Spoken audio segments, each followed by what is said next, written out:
Please subscribe Ito Money Vlog.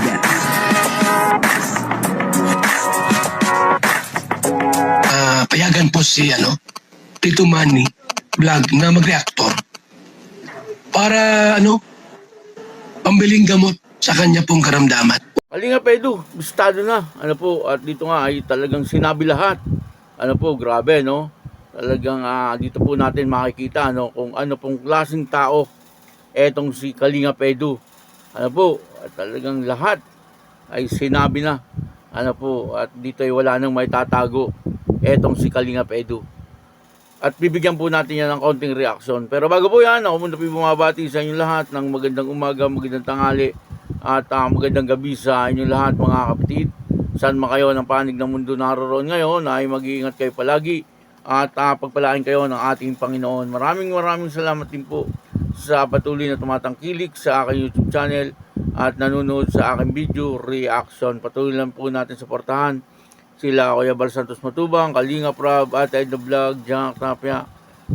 At syempre mga kasama ko pong reactor sa Kalingap. Ganun din po yung mga charity vlogger na Kalinga partner. Ito po yung video na kung saan ay talagang sinabi ng lahat. Wala nang maitatago dito si Kalinga Pedro sapagkat lahat ay ibinulgar na. Panoorin po natin yung video at ang kabuuan po ng video ito ay mapapanood po natin sa YouTube channel ni Starrocks TV. Importante po natin Starrocks TV. Sa po yan sa napakagaling na charity vlogger at Kalinga partner. Ito po yung video, panoorin po natin.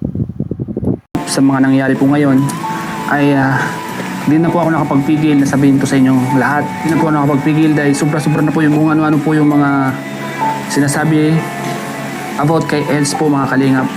Ito po ang aking mga nakita sa kanya. Ipinagtapat ko po ang tunay na ugali ni Eds sa pagkakakilala ko po sa kanya sa loob ng 3 taon. Unang-una mga Kalingap,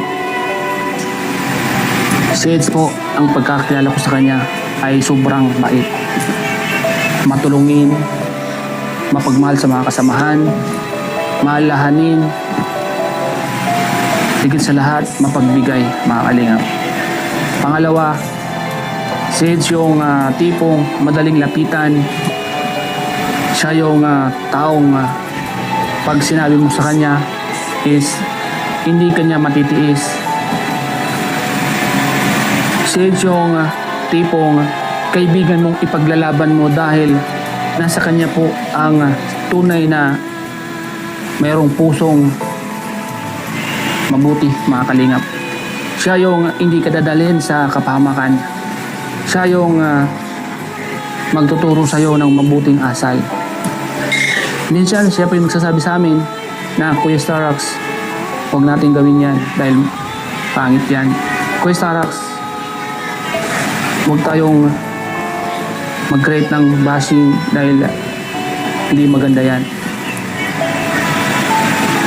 Pangatlo, siya yung taong tahimik lang, ang tanging ginagawa niya lang ayon kung anong importante sa buhay niya. Tulad ng pag-scout, minsan mag-isa lang siya. Pag-vlog, bahay, vlogging, kwarta mo makikita yung hindi siya mahilig sa mga happy dito, happy doon. Yun yung isa sa mga ugali niya sa mga Kalingap. Kaya sa mga nagsasabi na nag-iisip ng kung ano kay Eds, maling-mali po kayo mga Kalingap. Maling-mali po kayo. Hindi po si Eds ganun. Kung siya po ay makikilala nyo lang sa personal, kakaisipin nyo, sorry Kalingap Edo dahil masama po yung naisip po sa'yo. Which is hindi ka naman po ganun pala. Nakita ko ang totoo mong pagkatao. Pag ikaw po ay nakikita ni Eds, ayaw po sa aming mga kasamahan niya, pag alam niya po na medyo kami ay nangungulilat or mababa or naiiwan, yun po yung isa sa mga tinututukan niya. Siya na mismo yung magsasabi sa amin, Kuya Starrocks, sumama ka sa akin para tumaas yung views mo.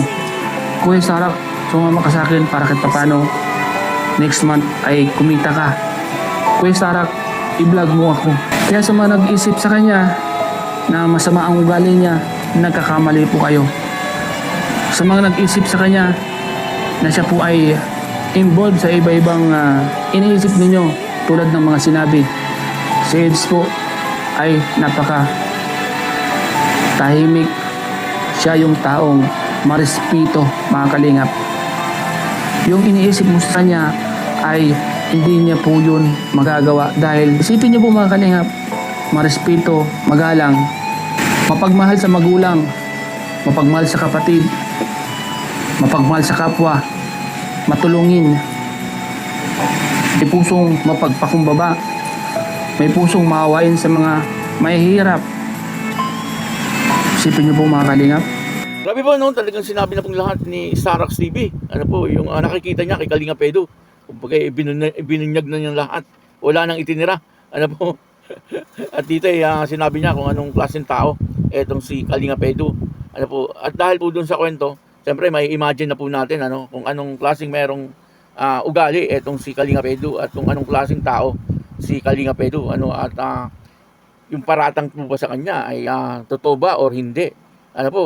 Kasi ayon po sa kwento ni Starax ay talagang marespetong tao etong si Kalinga Pedro. Ano po? Hindi lang naman po si Starax ang nagsabi niyan.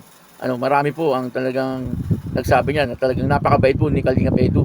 Ano po? Kahit po yung pupunta rito katulad po ni Kalinga Tata, ni Sagap TV, kunento po nila sa akin na talagang napakabait na tao daw po nitong si Kalinga Pedro. Ano po? At talagang isa daw po yan sa hinahangaan din po nila, pagdating po sa pag-uugali. Napakagaling daw pong makisama at talagang marespeto etong si Kalinga Pedro. Kaya siguro ay galit na rin etong si Starax, kaya sinabi na niya lahat. Ay tama lang naman yun, na damayan nila yung kanilang kaibigan, kasi siyempre sila po ang lubos ang nakakaalam kung anong klaseng tao etong si Kalinga Pedro, lalong-lalo na po ngayon na talagang naparatangan si Kalinga Pedro na ito daw ay isang manyak. Medyo mabigat kung halimbawa sa atin nasabi ikaw ay isang manyak, napakasakit nun. At hindi lang sa isang tao sinabi, buong mundo sinabi gaano kasakit yun. Buti na lang matatag itong si Kalinga Pedro, kasi kung hindi po ito matatag siguro alam niya na wala po siyang kasalanan, kaya tuloy lang ang buhay niya. Pero kung sa iba-iba po hindi na po lalabas ng bahay at talagang manghihina na dahil po sa yung sinabi na paratang. Pwedeng sabihin nating paratang kasi wala naman pong inilabas na na ebidensya. Wala namang ipinakita na video na sinasabi na ito ang ginawa ni Kalinga Pedro. Kung may pinakita, hindi na po paratang yun. Yun po ay katotohanan na. Yung paratang sa kanya, sa ngayon ay ako po hindi naniniwala. Kasi wala naman pong ebidensya. Wala namang ipinakita na ebidensya. Yun po ay salita lang na pwedeng invento lang. Pwedeng ganun, pwedeng invento lang. Sa ngayon, ang masasabi ko po, sa ngayon ay pwedeng ganun. Kasi wala pa naman pong ebidensya. Pero kung may ebidensya na, ay hindi na po invento yun. Yun po ay totoo na. At hindi lang po si Starax ang nagsalita ng ganyan.